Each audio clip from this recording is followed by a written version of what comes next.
Alhamdulillahi ala ihsani wa syukru lahu ala taufiqihi wa amtinani wa ashhadu an la ilaha illallah wahdahu la syarika lahu ta'ziman li sya'ni wa ashhadu anna Muhammadan abduhu wa rasuluhu da'ila ridwani. Allahumma salli alaihi wa ala alihi wa ashabi wa ikhwani.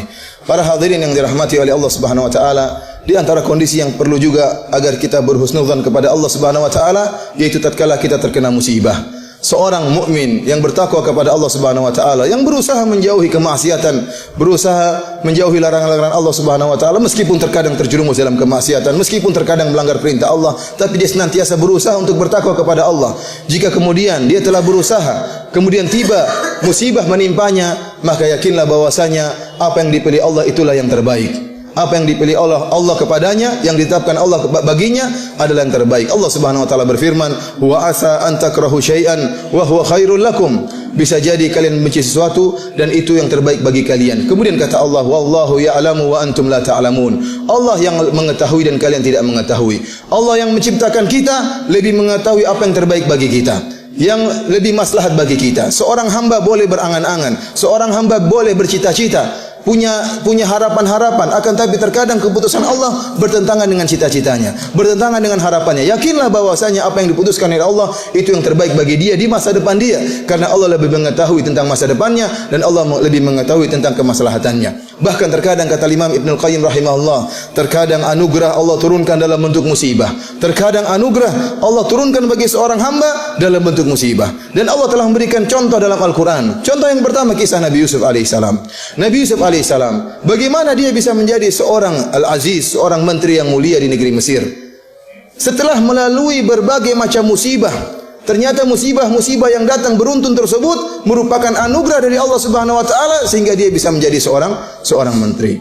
Pertama, dia dipisahkan dari orang tuanya, dimasukkan ke dalam sumur dalam keadaan masih kecil. Musibah pertama, dipisahkan dari orang tuanya. Kemudian setelah itu ada orang menemukan Nabi Yusuf dalam sumur, dikeluarkan, bukannya diselamatkan, disuruh pulang ke rumah orang tuanya, ternyata dijadikan budak untuk dijual. Musibah berikutnya. Kemudian setelah dia tinggal di Mesir, dirayu oleh permaisuri, akhirnya dituduh, dia pun dipenjara. Ini musibah berikutnya. Musibah berikutnya. Kemudian tatkala beliau di penjara, datang dua orang minta untuk ditafsirkan mimpinya. Kemudian salah satunya ditafsirkan akan dibunuh, salah satunya ditafsirkan oleh Nabi Yusuf akan selamat. Allah Subhanahu wa taala berfirman, "Wa qala lil ladzi dhanna annahu najim minhuma udhkurni 'inda rabbik." Kemudian Nabi Yusuf berkata kepada salah seorang yang akan diselamatkan dan akan kerja pada tuannya, pada sang raja, maka Nabi Yusuf berkata, "Udhkurni 'inda rabbik." Tolong sebutkan aku di sisi Rabbmu, di sisi rajamu. Maksud Nabi Yusuf apa? Semoga tatkala orang ini menyebutkan kebaikan-kebaikan Nabi Yusuf, maka sang raja akan membebaskan Nabi Yusuf dan dikembalikan ke rumah orang tuanya. Ternyata apa kata Allah Subhanahu wa taala? Fa ansahu syaitanu dzikra rabbih falabitha fis sijni bid'a sinin. Akhirnya orang ini pun lupa untuk menceritakan kebaikan Nabi Yusuf. Bertambah lagi musibah Nabi Yusuf, ditambah lagi penjaranya bertahun-tahun. Ternyata Allah Subhanahu wa taala menghendaki kebaikan. Allah menghendaki Nabi Yusuf menafsirkan mimpi sang raja. Sampai akhirnya Nabi Yusuf di penjara bertahun-tahun, bertambah lagi waktu penjara sampai sang raja yang bermimpi, "Inni ara sab'a baqaratin simanin ya'kuluhunna sab'un ijaf wa sab'a subulatin khudrin wa ukhra yabisat." Kemudian dia bermimpi, "Ya Yusuf, saya telah melihat ada 7 ekor sapi yang gemuk dimakan oleh 7 ekor sapi yang kurus dan selanjutnya." Maka tatkala itu waddakara ba'da ummatin, ternyata orang yang diselamatkan atau ditafsirkan mimpinya oleh Nabi Yusuf baru ingat tentang Nabi Yusuf seorang penafsir mimpi. Baru kemudian dihadirkan Nabi Yusuf untuk menafsirkan mimpi sang raja. Tatkala itu nampaklah kemuliaan Nabi Yusuf alaihissalam. Akhirnya Nabi Yusuf diangkat menjadi seorang menteri. Lihatlah bagaimana kemuliaan anugerah yang Allah berikan kepada Nabi Yusuf ternyata datang melalui berbagai macam musibah.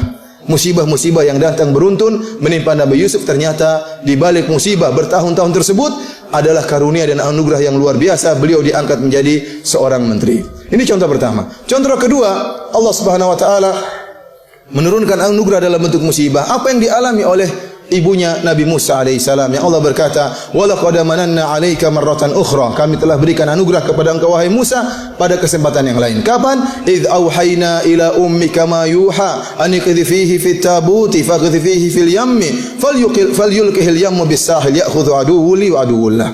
Kata Allah Subhanahu wa taala, tatkala Allah menguji ibunya Nabi Musa alaihissalam, tatkala ibunya melahirkan Musa yang masih kecil. Kita tahu pada tahun tersebut tentara Firaun sedang mencari anak-anak laki-laki yang lahir untuk dibunuh. Kemudian tatkala Nabi Musa keluar dari perut ibunya, ternyata disuruh untuk berpisah dari ibunya. Ibunya telah mengandungnya selama 9 bulan. Kemudian mengharapkan kehadiran sang kecil Musa. Begitu lahir harus terpisah. Kata Allah, masukkanlah ke dalam keranjang. Maka dimasukkan dalam keranjang. Kemudian dilepaskan di sungai Nil. Sungai yang begitu besar, yang ada gelombangnya, mungkin ada buayanya. Namun dia bertawakal kepada Allah Subhanahu Wa Taala. Setelah dia mengerjakan itu semua, urusan selanjutnya urusan Allah Subhanahu Wa Taala. Allah yang mengatur apa yang terjadi dengan si kecil Musa alaihissalam. Ternyata kata Allah Subhanahu Wa Taala, faltaqatahu alu fir'aun liyakuna lahum aduwwa wa hazana. Ternyata keranjang tersebut melewati kerajaan Fir'aun. Akhirnya keranjang tersebut yang berisi Nabi Musa yang masih kecil diambil oleh istri Fir'aun, dan ternyata Allah telah mengatur, mentakdirkan istrinya Fir'aun tidak punya anak. Maka kemudian dia pun jatuh cinta kepada Nabi Musa alaihissalam, paling ini bayi Bani Israel. Akhirnya apa? Sang suami Fir'aun yang sedang mencari bayi untuk dibunuh kalah dengan istrinya yang cinta kepada Nabi Musa tersebut, si kecil Musa tadi. Akhirnya Fir'aun pun merawat Nabi Musa alaihissalam. Ya, akhirnya apa? Musa alaihissalam dirawat, dipelihara di kerajaan Fir'aun, bahkan menjadi anak angkat Fir'aun. Akhirnya apa? Begitu Nabi Musa dirawat di kerajaan Fir'aun, maka Fir'aun sibuk mencarikan wanita yang bisa menyusui si kecil Musa. Ternyata tidak ada yang mau. Yang Nabi Musa mau menerima susuannya hanyalah ibu aslinya. Kata Allah Subhanahu Wa Taala, faraja'naka ila ummika kay taqarra ainuha wa la tahzan. Kami pun kembalikan engkau hai Musa kepada ibumu agar dia senang dan tidak bersedih. Subhanallah, akhirnya ibunya Nabi Musa dipindahkan tinggal di kerajaan Fir'aun untuk menyusui anaknya sendiri, bahkan digaji oleh Fir'aun. Ini semua adalah anugerah yang datang dalam bentuk musibah. Kalau seandainya ibunya kemudian menahan Nabi Musa, maka Nabi Musa akan tinggal selamat dari kejaran Fir'aun, maka dia akan tinggal di kampung Bani Israel yang merupakan kampung yang ditindas, kampung yang miskin. Tetapi Allah menghendaki musibah datang kepada ibunya, sehingga akhirnya Nabi Musa dipelihara di kerajaan Fir'aun dengan penuh ketenangan. Bahkan sang ibu pun tinggal di tempat tersebut dengan penuh ketenangan, bahkan digaji oleh Fir'aun. Oleh karenanya para hadirin yang dirahmati oleh Allah Subhanahu Wa Taala, jika kita didatangkan musibah oleh Allah Subhanahu Wa Taala, maka bersabarlah dan berhusnudzon kepada Allah Subhanahu Wa Taala bahwasanya di balik segala musibah pasti ada kebaikan, ada hikmah yang terkadang kita ketahui dan terkadang tidak kita ketahui. Inna Allaha malaikatahu yusalluna 'alan nabi ya ayyuhalladzina amanu sallu 'alaihi wa sallimu taslima.